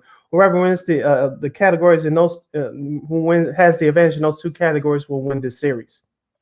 Well, yeah, because we know Steph. Well, can Steph keep up what he's been doing? Like I said, he's with only being every other day in these series in between games. Now it's really going to be could fatigue be an issue too for some of these older guys? So. I don't know. Like I said, it's going to be interesting. Like I said, it's going to be. That's why I'm focusing on Andrew Wiggins for the Warriors. And Jordan, and then Klay Thompson second. Yeah, Jordan Poole and those guys. Also, we'll see if Austin Reeves and D'Angelo Russell. We're going to see D'Angelo Russell that we saw in that Friday blowout against the Grizzlies. We need to see more of that the Lakers do. So, like I said, it's going to be interesting. Though this series it could be a toss. I know some people already said that the Warriors are going to play in 6 or 7, but I feel like you said, if those guys step up, they can make the series very interesting. Yeah, and as I said before, on the flip side for the Lakers, Anthony Davis must show up and show out and be consistent however long this series can go. If he does that, this could be easily a 7-game series, at least go to 7 games. But I think the Warriors are just they had a little bit more talent on paper. I think the Lakers will show up in this series, but I think the Warriors have just a little bit more to get back. I'm picking the Warriors in 6, but I would not be surprised if we win 7. All right, another series that will start tonight on the Eastern Conference side. You got Philadelphia and Boston. It looks like Joel Embiid will not play. Apparently, that knee injury is a little bit serious than was first thought. It's a grade 1 sprain, so he might miss. There's been no update yet, but he was seen, practicing Ali LaForce. Does a great job covering Nimby for TNT. She said that apparently the media was kicked out of practice after Embiid started shooting. So she can't say anything. She couldn't say whether or not he looked good or not. No one in the media can because they were kicked out. So we just see how teams hiding things and controlling the message. That's what that is. Yeah, probably wants to keep everybody guessing to see whether or not he plays. So which is probably very smart by Doc Rivers. So I think for me in this key here, like I said, of course, Jaylen Brown, Jason Tatum. We all know about those two. If Embiid can't play tonight, the Sixers need another big performance from Tyrese Maxey. So I think that's going to be the real key here, especially if Embiid can't play. Harden needs to get his shots, and such. Like I said, Maxey and all the supporting players for the Sixers need to kind of step up to a little bit. For the Celtics, I think it's going to be about the rebounding inside. Now, they may not have to worry about Embiid, at least for this game. So their big guys are going to have to step up to in the inside and the interior. So that's going to be an upfront in the paint too, I should say. So it's going to be really key here. And I think this is going to be really the key in this series. I had the Sixers in 6, but again, I think it's really going to depend on Embiid's health. It's like the knee is going to be an issue for him the rest of the playoffs. I'll go opposite with you, Lakeena. I have Boston in 6 because of the injury to Joel Embiid. Now, Embiid misses more than tonight's game 1, then it's definitely going to be a problem for Philadelphia. But I'm looking at it like this. For Philadelphia, you mentioned James Harden, you mentioned Tyrese Maxey. What about Tobias Harris? He needs to start shooting the ball a little bit more, especially from the outside. I think he can give a big lift for the Philadelphia 76ers. On the flip side for Boston, we'll see what Al Horford does. Remember, he had that fountain of youth in that Game 1 performance last year in the finals against Golden State. We'll see what he does, especially tonight without Joel Embiid playing. Of course, you mentioned Jaylen Brown. Don't forget about Marcus Smart, RP Tom Heinsohn. Marcus Smart, who's the reigning Defensive Player of the Year. He can get in your grill. So I like Boston there little bit more committed defensively than Philadelphia is. I think it's still going to be a very interesting game tonight. I think Boston will win, but if Embiid plays in game 2, I think Philadelphia still has a chance in that one. I still believe that this is going to potentially be a long series. I had Boston 6 out. Stick to that, but I think Joe Mazzulla, the head coach of the Celtics, he has those guys on a roll right now. I think they learned their lesson from the last couple of games in that Atlanta series that if they don't do the little things right, you may not survive in this series. Of course, Philadelphia is a way more better team than Atlanta, but for Boston, you just got to pay attention to the details, and they do, especially defensively. Well, yeah, and I think with the 3-point range, that's going to be the key here. I think in this series for the Celtics, they really didn't. They shot the ball okay, but in that last game, but then that loss to Atlanta, they didn't shoot the ball well. So if you can force them to make some tough shots, they can make it interesting.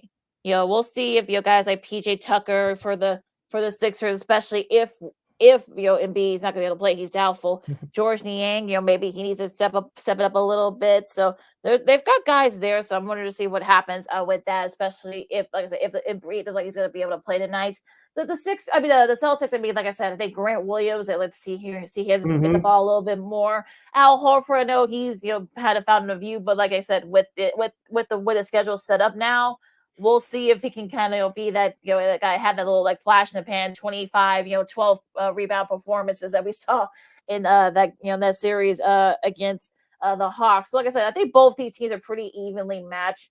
So like I said, that need for a B could be an issue. So we'll see. But like I said, it's really going to depend on again, same thing with the Warriors and the Lakers series. It's going to be who's the secondary after the top guys. Who are going to be the secondary guys are going to step up. So we'll see. It's good. And coach can also be a factor too. You never know.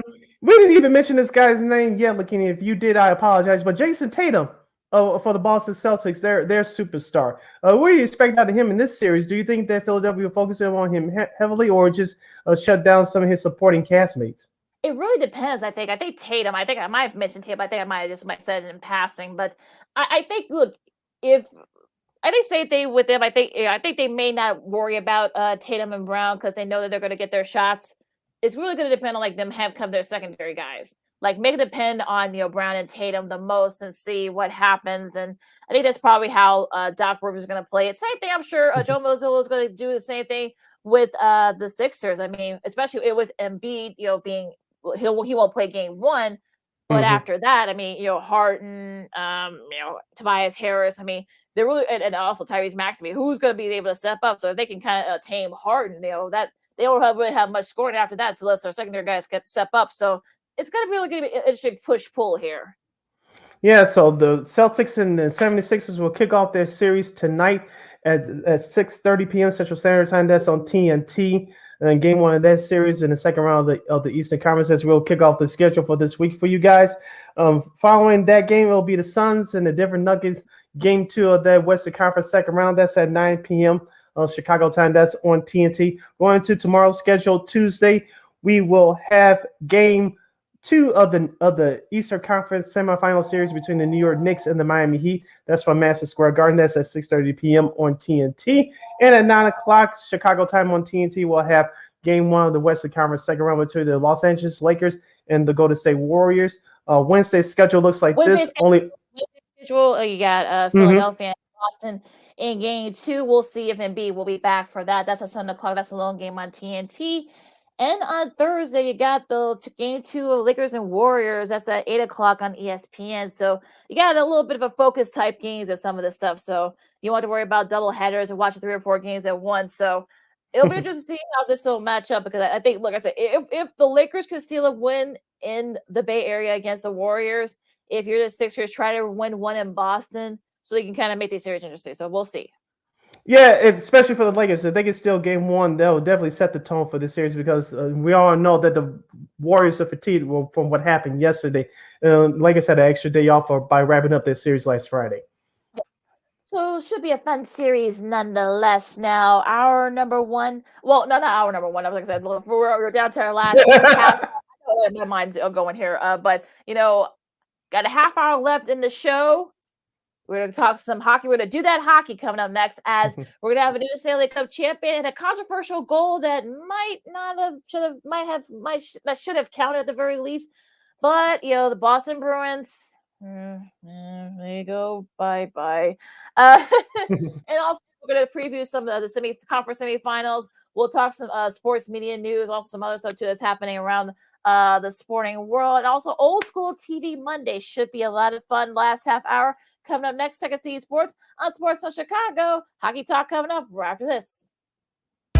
This year, my mom got me the perfect bag for back to school. These colorful binders help me stay organized. These headphones are just what I need for studying. These new sneakers are just what I needed for the new year. This jacket is a real must-have. My parents got me the skateboard I wanted. It's pretty cool. These scissors really come in handy in art class. These colored pencils, too. These new socks, they can be a real lifesaver.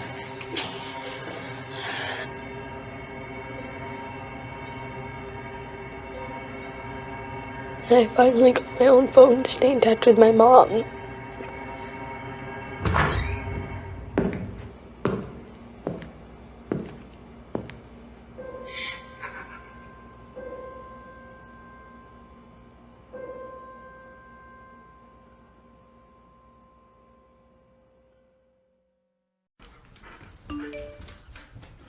Trisha's having a sleepover tonight. Can I go? I wonder about Lucy's friends. What should I say? I know you're only 10, but one of these days a friend will offer you a drink. And alcohol at your age can lead to so many things. None of them good. So can I go to the sleepover? Lucy, I want you to promise me I something. finished my homework. Bigger promise. If there's any drinking, I want you to say, "No thanks, not my thing." Mom. I promise you. Your real friends won't care. Deal? Sure. Really? I promise, Mom. They really do hear you. Did you pack your toothbrush? For tips on how to start the talk, visit underagedrinking.samhsa.gov, a public service message from the Substance Abuse and Mental Health Services Administration.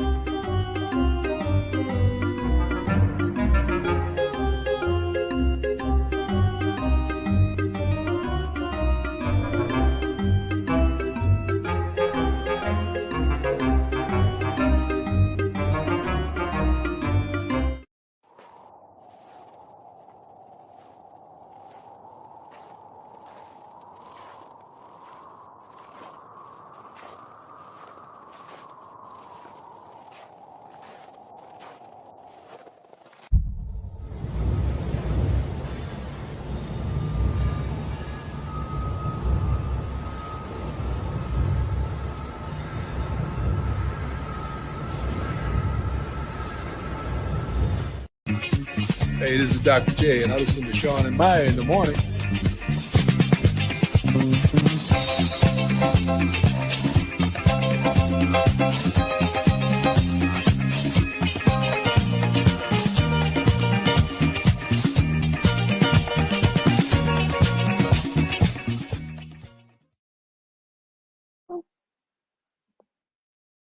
Oh, Lakeena at the controls love it. Welcome back to our last segment of the show for today. For the Second City Sports, the Monday edition, our first show for the month of May. We're live in living color right here on Sports Zone Chicago. I'm Sid, that's Lakeena. You can follow yours truly on the Twitter and the IG at SidKid80. Once again, it's SidKid80. That's SIDKID80. SIDKID80. Look, it's very catchy. I'm not gonna look. I don't.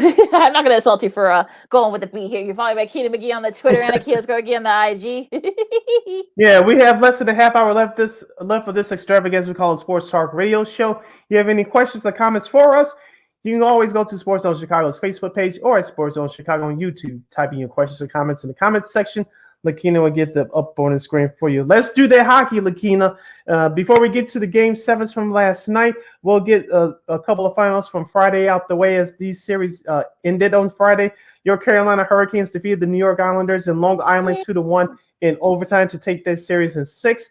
And the Dallas Stars finally move on to the second round of the playoffs for the first time since the bubble year. They defeated the Minnesota Wild 4-1 on Friday to take that series in 6 games. Yeah, that was I was so happy that that Carolina won and ended that series. I think the Islanders would have. I'm not gonna say the Islanders would have won Game 7 had there been one, but you don't want to push it, especially since we had a couple Game 7s, and we got one coming up tonight. So happy for that. Let's see another series, of course. What do you think? What do you think about that's like a series that you talked about? I mean, were you surprised that it went that direction? What series you talking about again? This the last one that you mentioned. Dallas. Dallas. Dallas. Yeah, the Dallas. Yeah, series. Dallas, Minnesota. Not really, because I know historically Dallas has had a trouble closing out first round series. For Minnesota, they had some good teams over the last few years. They just can't go over home, so I'm not too surprised there. So Dallas will end up playing an expansion team, which we'll get to in just a second, who won a Game 7 last night. But I want to get to this Game 7 that took place on Saturday. The Toronto Maple Leafs finally made it to the second round, courtesy of Austin Matthews with a game winner in overtime as Toronto, after blowing a chance in Game 5 the other night at home, they went into Tampa in Game 6 and finally exercised those demons to get out of the first round with a 2-1 win over the Tampa Bay Lightning. First playoff series win for them since 2004. That's almost 7,000 days. So, nice. Ouch. I think, yeah, I know it's been that long. So I'm glad they won it because, like I said, I don't know if I'm not going to say that Tampa would have had Tampa won that game. Would they have gone to a Game 7? Would they? But no, I think if you're Toronto, look, just end the series in Tampa and just exercise those demons. So I'm glad they were able to do that. So. Look at this would be interesting though, but yeah, I'm really glad that they won. Just for the psyche of it, I know John Tavares. You saw the relief on his face when you saw his presser afterwards. That whole team, the whole franchise. Relief. Yeah, that whole everybody. Tavares. That whole. I'm sure the city of Toronto is probably happy about this. To have a little bit of a collective sigh of relief as well. So, it's going to be interesting to see what we'll get to who they're going to play. Actually, they don't know who they're playing against right now, but I know Sheldon Keefe. I know he's been on the hot seat the last couple years for Toronto. So I'm glad he's been able to get that weight off his shoulders there. Yeah. So yeah, interesting. But also too, the Edmonton finished off their series against the Kings 5-4. Yeah, those pesky Kings. Yep. Yeah, right. But they were able to, it was back and forth for a little bit, but I think yeah, so but the Oilers did just enough to win the series, the game and the series. So, not too surprised by this. I mean, look, Kailer Yamamoto had the game winner for the Oilers. I saw this game. Look, the Canes had their chances. They were able to make it interesting. They tied it. Philip Desault, Shorty to make it a little bit interesting. But like I said, Yamamoto's game winner helped propel them in that series. So I think the Oilers really needed that, especially after what happened. We're going to talk about it in just a second. But like I said, a very good win for the Oilers. Yeah, so congratulations to them as they move on in the second round to take on the Las Vegas Golden Knights. All right, Lakeena, let's get to the 2 Game 7s that took place last night. We'll start off with the obvious one. The Florida Panthers upset the Boston Bruins in Game 7 at the Garden last night, 4-3 in overtime. The Panthers take this series in 7. Of course, on last Friday night, the Boston Bruins had a late lead, but they gave it up in the third period.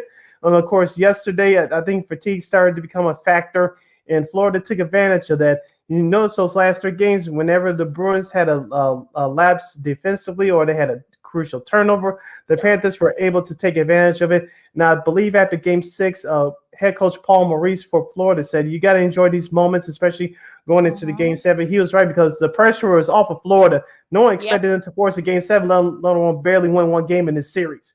You saw his press after Game 6. He looked very relaxed. So I think this is his first rodeo. I think he realized that, hey, look, no one expected us to force a Game 7. So no one was really supposed to get this far. So they were able to kind of force it a little bit there, and just look, Carter Verhaeg, I think I got his name, Verhaeg, scored the game winner about just a little under 8.5 minutes into the overtime. Just stunned silence at TF Garden. Just stunned silence.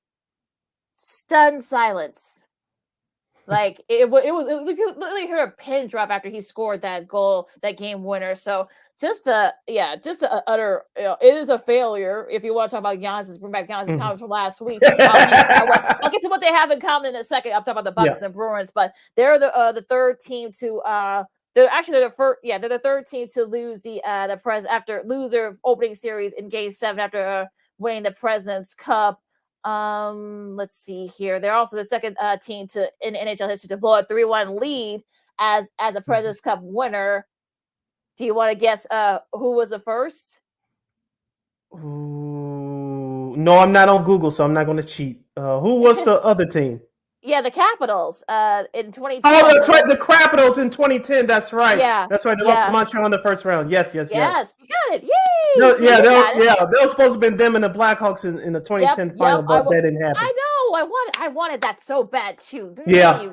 Capitals. Darn you!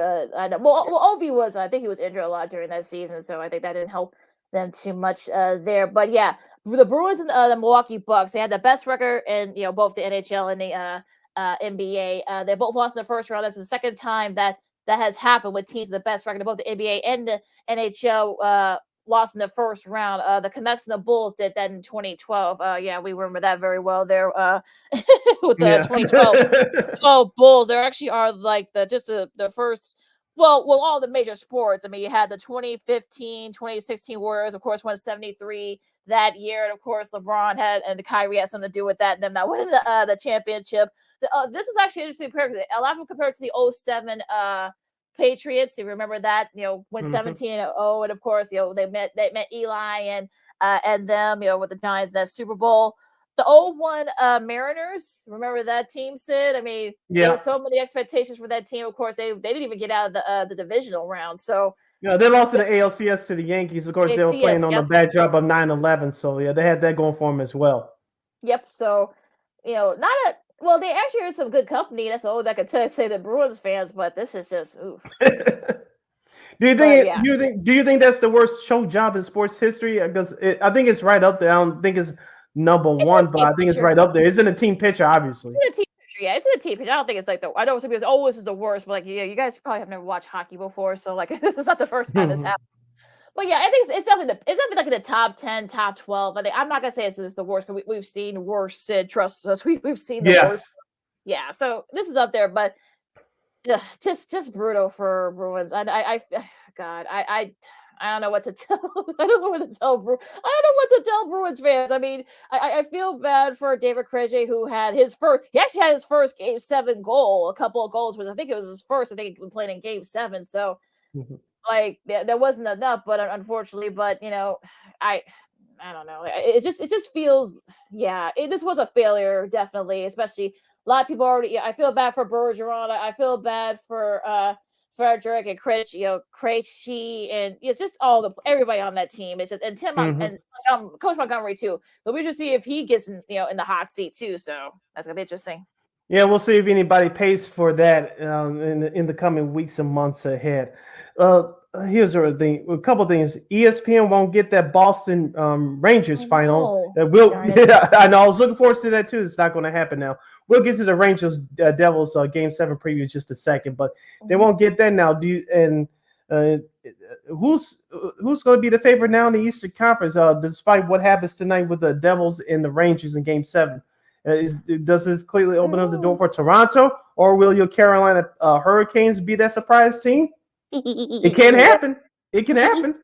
Look, I mean, with the Brewers being gone now, this definitely opens the door for all teams. Well, we'll get to the Devils and the Rangers to preview that in a second. But yeah, I feel like it definitely opens the door in that Eastern Conference side. So now going into the Western Conference Game 7 here, we're gonna have a new Stanley Cup champion.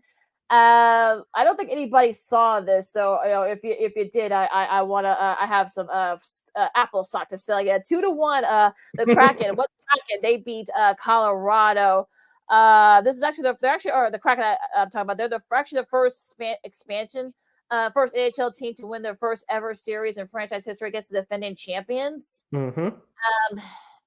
I mean, there's just there's really nothing you can say. I know Nathan McKinnon had a couple of goals, but actually the second goal that should have counted, but apparently I guess someone was offsides. That led to. They should get rid of that rule. That's a silly rule. That's a silly rule in general for I think for both hockey and soccer. I have my own troubles about that too. But look, a solid performance by the Kraken. 33 saves from Philip Grubar, and Gruber, I should say, and there really wasn't much. The shots on goal, I think, were the big key here, and especially in that third period. I mean, it was just like there wasn't really to me there wasn't enough urgency with the Avalanche. Like, guys, you're trailing at home. Like, I wanted that urgency. I didn't get it. Yes, the Seattle Kraken are a good team. They're a physical team. They're not going to outrun you. They're going to outwork you, especially along the boards. And you can tell midway through that second period, and of course throughout that third period, they controlled the pace, and that's why Colorado could get their game going. So congratulations to the Kraken. They're moving on to the second round to play the Stars. But as far as Game 7 last night, from my opinion, was through midway through that second period on, Seattle controlled the pace. And that's what you look for come playoff time. You're not going to see a whole lot of scoring. And if you do, you're going to see them in bunches. It's not going to be spread out. So whenever you see a crack or a mistake or a breakdown, you better take advantage of it, because if you don't, it's going to be a long night for you.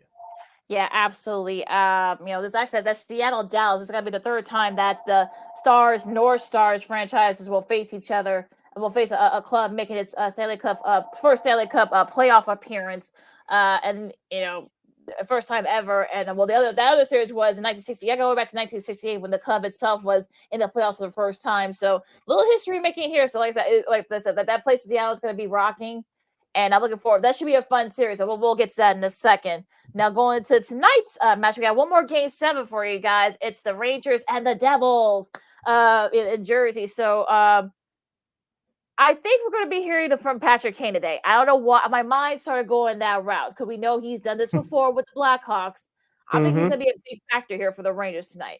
We're going to be hearing him a lot. I don't know why I'm thinking that, but maybe it's just like the favoritism in even for like the being a Kaner fan. But I really think we're going to be hearing his name a lot tonight. Well, if you're a New York Rangers and a Rangers fan, you should be happy that you said that, because your superstar players they need to step up when it matters most. Also, too, Vladimir Tarasenko and Artemi Panarin, they need to be heard from as well, as far as the men in the blue sweaters. On the flip side, for the New Jersey Devils, of course, their goaltending has been solid 2 out of the last 3 games. Of course, Jack Hughes is there, and I think it's going to come down to goaltending, Lakeena. To be honest with you, it's really going to come down to goaltending. And for the Rangers, we said this the last couple of years, especially last year in that Eastern Conference Final Series against Tampa. When will they start scoring on a consistent basis? They claim they didn't have it last year, and rightfully so. You have it now. It's the names that I just mentioned. So it's time for those guys to step up. Like I said, Hughes controls the pace for the Devils. So, like I said, I think he's gonna need some help. So hopefully, someone will step up, help him out. Also, to the Rangers, like I said, I think you just mentioned. I think Tarasenko, the bread man himself. I think they really need to step up as well. It could come down to goaltending. I think. Look, that's been really the key these last couple of games. So why wouldn't it be for a Game 7? Could we see one of these goalies, stand on their heads? I mean, we'll see, but.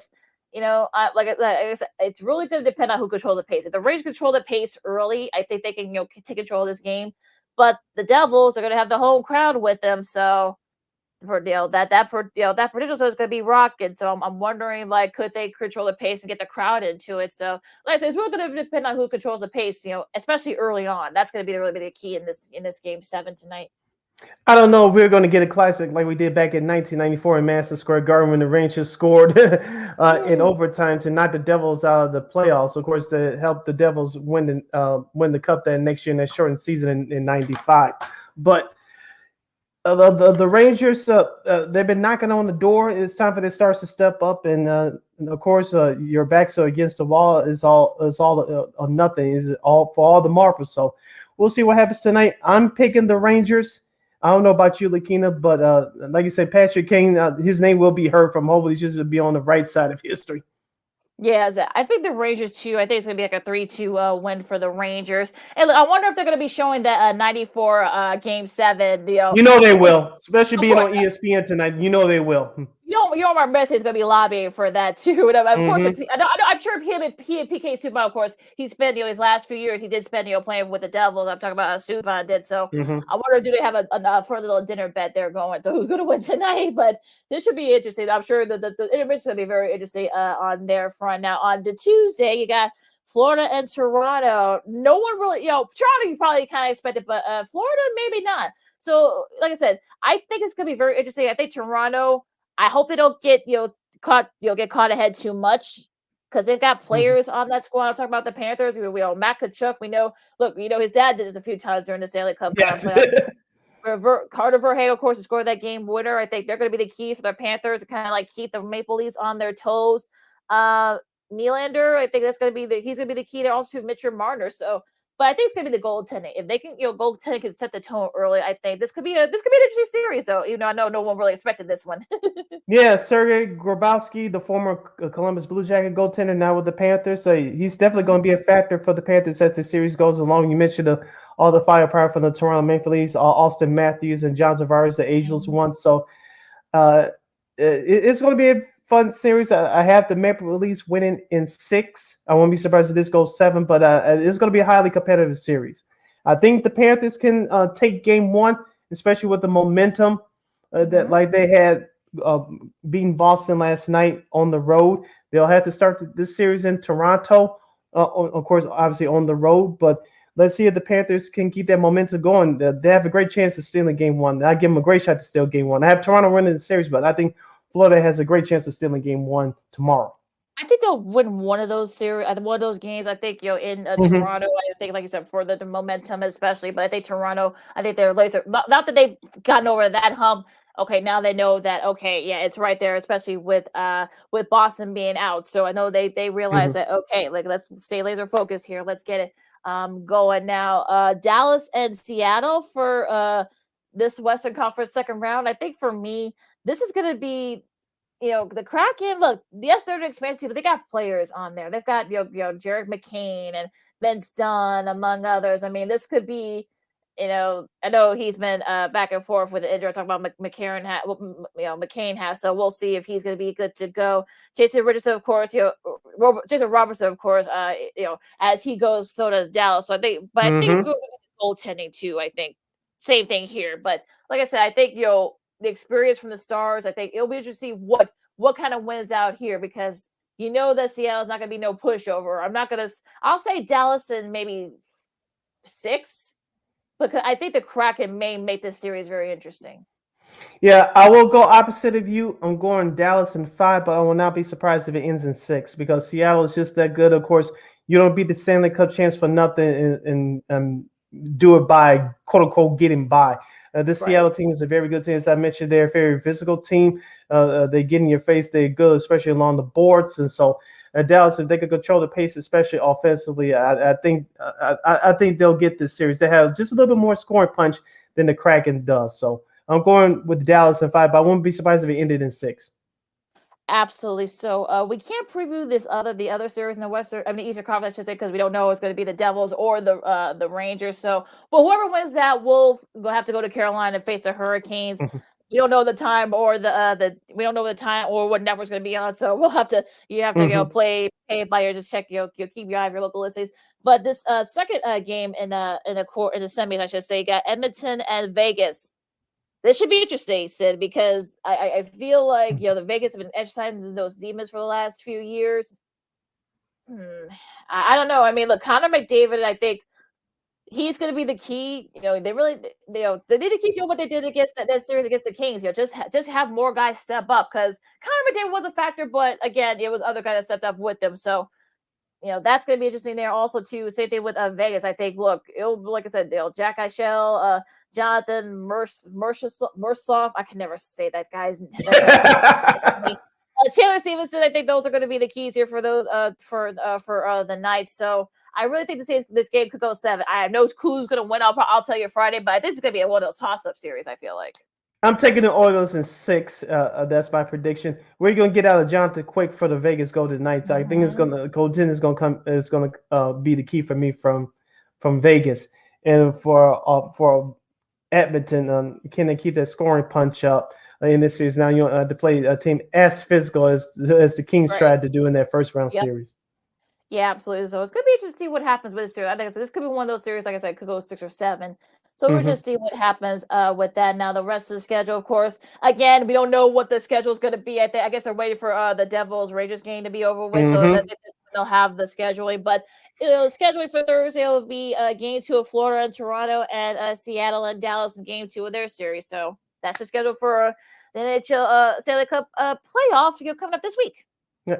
You're listening to Second City Sports on Chicago, the Monday edition, the first episode for the month of May. I'm Sid, that's Lakeena. Before we kick it to Old School TV Monday, Lakeena, we mentioned this on Friday. I want to discuss it a little bit further with you.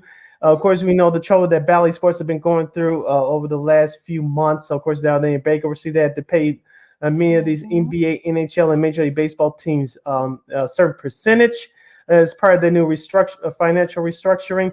But the Phoenix Suns and the Phoenix Mercury, I know Brittany Griner's back. I'm sure we'll get into that on our episode on Friday. But the Phoenix Mercury, the WNBA team, and the Phoenix Suns, the NBA team, they both want to opt out for next season and broadcast their games on, guess what, over-the-air television. Well, yeah, I think, look, if you're Phoenix is a pretty big city, so I'm thinking that I wonder will other cities go this route. Will I don't think LA or New York are gonna do that. If Chicago does, remember their contract's gonna be up after next season. Yeah, with NBC Sports Chicago, yes. Yep. So I'm wondering, I think about the White Sox and the Bulls. I don't know about the Blackhawks, but I'm wondering, will they do that? Will they, go over the air and maybe perhaps, do it for free? I don't think that's going to happen. I think there's too much money to be made here. So especially in the streaming department, yeah. Yeah, I'm sure Phoenix can do that. But like I said, I think they have a lot of left overhang, so that they can. And it's not that it's big, but it's not super big like the 3 cities I mentioned. So I can't see some of the bigger cities going that route. Now, could I see maybe a Memphis doing that? Maybe one of the Florida markets do that. Maybe Texas, maybe. So it'll be to see if other cities follow suit in this. But again, there's a lot of hoops that got to go through in order to make this happen. So I commend the Suns and the Mercury for wanting to do this. It's very available for everybody, ad free. But the market, the way the market is, the way the monopoly set up is, I don't think that's going to happen. But we'll see. Also, like I said, yeah, it's just like we've been saying, there's a lot of money being made in streaming now. So streaming is an option. Is it the only option? No. Is it an option? Yes, because the way we consume our program, that's everything. But we're talking about live sports in this instance. People are finding different ways to watch their sporting events. So it'll be cool if some teams will go the over-the-air television, but obviously you're not going to eliminate the streaming services because that's the way these teams are making their money. So, and like you said, we'll see what happens if these mid-sized markets can do it. These big market cities, like you mentioned, like Chicago, LA, New York, I don't see that happening. But stranger things that happen, as we always say, people want to need options. So we'll monitor this Phoenix situation. We'll see what happens. Yeah, should be should be just see what happens. Like I said, I think there's still a lot to dial in here, so a lot of layers to be peeled. So it still will be a long ways away before this happens. So we'll keep you guys updated on that. So okay, Sid, it's that time for Old School TV Monday. So where are we going to this week? Let's head to our nation's capital, Washington, D.C., and hang out at 227. That's right, the old school NBC TV sitcom. 227 was an American sitcom television series that did air on NBC from 1985 to 1990. The series stars Marla Gibbs as Mary Jenkins, sharp-tongued city resident, gossip, and housewife.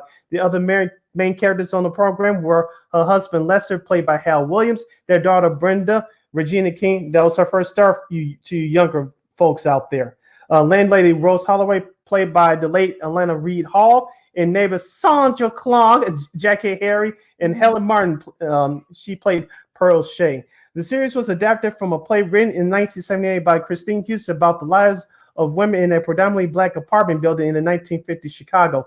The setting of the series, however, was changed to the present day Washington, D.C. The show was created as a starring vehicle for Marla Gibbs, who became famous as Florence Johnston she played the maid on the famously CBS series The Jeffersons, and she started in Houston's play in Los Angeles. The role was similar in nature for Florence Gibbs' character. The housewife Mary Jenkins loved the good gossip and often spoke what she thought, and sometimes the not so favorable results. According to Gibbs, 227 was originally offered to ABC, but sold to NBC later. Since The Jeffersons was still on the air on CBS, the new show was scheduled to begin in 1986. However, when The Jeffersons were abruptly and unexpectedly canceled in 1985, Gibbs was free to begin, and 227 went into production a year earlier than had previously planned. Yeah, I heard about that. I think it was also based on a play that Marla Gibbs was doing on Broadway at the time, as he was kind of back and forth between doing the Jeffersons and 227. I got my dreams about the Jeffersons. Well, we'll do that show at a later time. But 227, I think, was one of those. It was well ahead of its time. It was a inner city apartment building. Of course, you saw this happening. Guys, folks gossip and such. You got guys at work. Very a blue collar neighborhood and such. So it was terrific. And of course, this is Sandra, Jack Gay, of course, fresh off her stint on Another World. So I'm doing the soaps thing here, but this is her. I think her role was supposed to last like 4 episodes. I think. Yeah, she became a mainstay in the first 4 seasons. She had a reoccurring role in the last season. Yeah, well, also too, she had a spinoff that didn't, take off. But again, that's another thing that we'll I forgot about that. Yeah, that took off. But it was one of those Star is Born kind of things, and Marla Gibbs was not very happy about that. That that it kind of they started shifting the show around towards Sandra and all her adventures and misadventures and dating and such. So that didn't go over well with Marla Gibbs for years. I know since they have made up. Thank you, Regina King, for helping that happen. But like Hal Williams, I think was great as Lester. That blue collar guy, owned his own construction business and such. And Helen Martin, of course, the busybody. God rest her soul, as Pearl. Of course, her grandson Calvin, played by Curtis Baldwin. He was raising, I think when his mom died, I think his dad was in the military. Of course, Virginia King, of course, the adorable Virginia King as Brenda. They were a little bit strict with her, I think, at times, but it was the 80s, so I guess you still had to be a little bit strict. But we watched her grow up before our eyes on that television. We talk about Keisha Knight Pulliam, who played Rudy on the Cosby Show, and to a lesser extent Tempest Blesser, who played Vanessa on the Cosby Show. We watched those two grow up, but Regina King belongs in that group as well. We watched her grow up right in front of our eyes. Yeah, absolutely not. Like some of probably the more famous episodes, I guess, the one with Bobby Brown that last season was Sonny Jackson. Yes. Barry Sobel was a comedian. He played Brenda's teacher in the later years of high school. Of course, Paul Winfield, who played the new landlord in that last season and a half, among others. The Bobby Brown episode, I think a lot of people forget. That was probably the most famous episode. Morris Day was on season 3 or 4. If you follow him on Instagram, he put up a clip of that a few months ago. I was like, that's what I almost forgot about that episode. Yeah. Yep. They weren't afraid to go. They were afraid to be serious. I know they had a drug episode that I know from what I heard from what Marla Gibbs said in interviews years ago, that they had to do a lot of. It was sort of a requirement for shows to do drug episodes at the time, so they decided to do a little more serious. It's such. We were in a just say no era back then. Yes, that was that was kind of like a requirement, like I said, to for all shows to do a drug episode in some form. But I'm trying to think of another famous episode. Oh yeah, when they went on Family Feud, remember that episode? Yes. With the late great Ray Combs on there, that was a pretty funny episode. Yeah, it was I mean, I wish it ended better. I know it ended. I think NBC canceled. I think it was like 1990. I think it was when 1990. When it was canceled. I wish it could have gone on for another season. I want to see Brenda get adjusted to college and what it would Jack A came back if all that other stuff hadn't transpired behind the scenes allegedly. Yeah, it was nice. Kevin Peter Hall, of course, who came on. The late great Kevin Peter Hall, who came on to play Rose's love interest near the end of that. But yeah, I think it was a solid. It was a solid show from like start to finish. I mean, they mixed it up with a little bit of comedy, with a little bit of social relevant topics and such. But they did it in a very balanced way. They weren't preachy about it. They still kept it funny. They still kept it light, and area, and I think they realized that it was still a sitcom, like, not to be too serious with everything, but I like that. That's one of the reasons why I liked it, because it got that great balance. Yes, and also two future stars that came out of that cast as well was Ronaldo Ray. Of course, he was a comedian. You saw him on Comedy View. You saw him on Comedy View on BET in the '90s. Of course, remember he played the guy that I forgot what you call him. He was working in the liquor store in that movie White Man Can't Jump before Marcus Johnson attempted to rob him for the hustle for some money for basketball. Yeah, right. Yeah, and we had a young actress named Countess Vaughn for you younger for us before Moesha in the '90s. Yeah, she played Alexandra, who was a super genius. She was actually fresh off her Sit on Star Search, which I think she went undefeated there. I think she was one of the grand champions of that. And they actually hired, the producers saw her and hired her on the spot. She played Alexandra the genius, that was going to high school with Brenda. Yeah, that was a nice little dynamic. Only lasted this season though, so I don't know if it would have lasted beyond that. But I think that's all that she signed up for, was that one season. I don't know what happened after that. But also remember Angela Bassett. Before, of course, she became a 2-time Oscar nominee. She played a guest spot on there in that last season. But yeah, so a lot of interesting stars, came in and out of that series. You can stream it pretty much anywhere. I know Pluto TV. I know it's on there. I know they got a Black sitcom section. I know it's on there. I believe it's on Hulu too. I believe. Yeah. I believe it's on Hulu. I think it just got on Hulu not too long ago. I think there's another. I think Amazon. I know it's on the first. I think it's on Amazon. Tubi TV, which is just free too. So yeah, so you can find 227 pretty much anywhere streaming, and also too the Pluto TV and Tubi cases for free. Yes, and also to one more guest star in Ron Lakeena. Remember the Temptations? They were quote unquote back at the time. Yes. Treated like a lady. That's when they had that song out at the time in the mid '80s. Yeah, they had a guest starring role on that sitcom as well. Yeah, and I think there was somebody else that was on there. I can't think of another. There was another group that was on there, but yeah, I mean, look, it had a great mix of like I said, social relevance and also a sitcom stuff. I wish it stayed on longer, but the crazy part of sitcoms. But yeah, so like I said, I feel like it's finally getting its due, finally, and yeah, it's going to be like I said. I know I know Regina King kind of teased that they would do a reboot. I guess that's another thing. I guess with everyone wants to do a reboot now, but like I said, if we could get some of those guys, I know Hal Williams. It's got to be in his 90s now, right? So I think he and Marlon about the same. He's still living too. I think he's still acting. I think occasionally. So that'd be a nice sort of way to kind of make a dedication to Elena Reed, Hall, and a nice little dedication for that. So yeah, they could bring. I know Curtis Baldwin said he'd be in for a reboot. So we'll see what happens.